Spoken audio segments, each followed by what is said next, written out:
ఇప్పుడు ఏదైనా సభలో లీడర్లు మాట్లాడేటప్పుడు షిట్టీల మీద సూచనలు సలహాలు కోరికలను రాసిస్తుంటారు కదా పక్కకు వచ్చి ఉండేటోళ్ళు.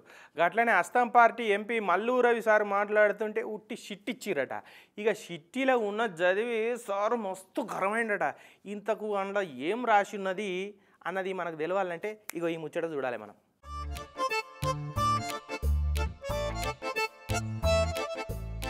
నిన్న శనివారం నాడు కొల్లాపూర్ నియోజకవర్గ పర్యటనలో భాగంగా అభివృద్ధి పనులు శంకుస్థాపనలు పెట్టుకుంటూ ఉప ముఖ్యమంత్రి బట్టి విక్రమార్క సారు. ఇక ఓపెనింగ్లన్నీ పూర్తయినాక అక్కడ పెట్టిన సభల Nagarkurnool MP Mallu Ravi sir speech ఇస్తుండు. అప్పటికే అర్ధగంట ఆయనట. ఇక పక్కపంటి ఉన్నాయన ఎంపీ సార్ చేతికి ఏదో షిట్ ఇచ్చిండు. ఇట్లా చూసిరా చిట్టిని ఇసిరి ముఖం మీద కొట్టి కోపంతో ఊహిపోయిండు. మరి ఏమైందని గట్లకారం అవుతుండు అని అంటే ఇవాళ ఇక్కడికి వచ్చింది కృష్ణారావు గారు పెట్టిన చేపల కూర చికెన్ కర్రీ తినిపోవటానికి కాదు.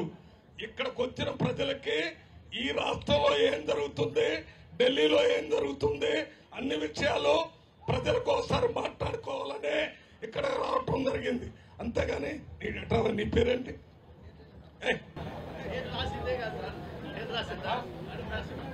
దండు నరసింహ గారని పెద్ద నాయకులు ఈయన ఒక కాగితం రాసుకొని వచ్చి ఆపు చేయండి అని అంటాడు.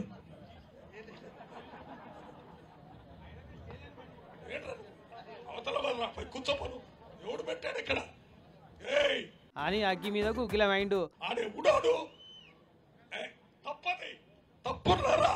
నేను మాట్లాడేది మీ గురించి ప్రజల గురించి. ఏదో ఒకటి రాసుకొని వచ్చి దాంట్లో మాట్లాడకూడదంటే ఇక్కడ ఎందుకు వస్తున్నాం మేము? పాపం ఢిల్లీలో రాహుల్ గాంధీ మల్లికార్జున ఖర్గే సార్లతోటి ప్రోగ్రాం ఉండేనట. అది వద్దనుకొని ఇక్కడికి వచ్చి ప్రజలకు సంబంధించిన ముచ్చట్లు మాట్లాడుతుంటే స్పీచ్ ఆపమని కాగితం రాసుకొస్తాడా అని రగిలిపోయాడు రవి సార్. అయితే కొల్లాపూర్ లో దూపలకిద్దరావు ఉప ముఖ్యమంత్రి గారు వచ్చారు అని అది కొట్టొచ్చి ఇక్కడ చెప్పడానికి వచ్చాను. ఒక్క మాట కూడా సొల్లు మాట్లాడకుండా ప్రజలకు సంబంధించి చెప్తుంటే దండు నరసింహ గారు వచ్చి నాకు వచ్చి సలహా చెప్పే కార్యక్రమం చేస్తే మేము ఏం చేయడానికి ఇక్కడ?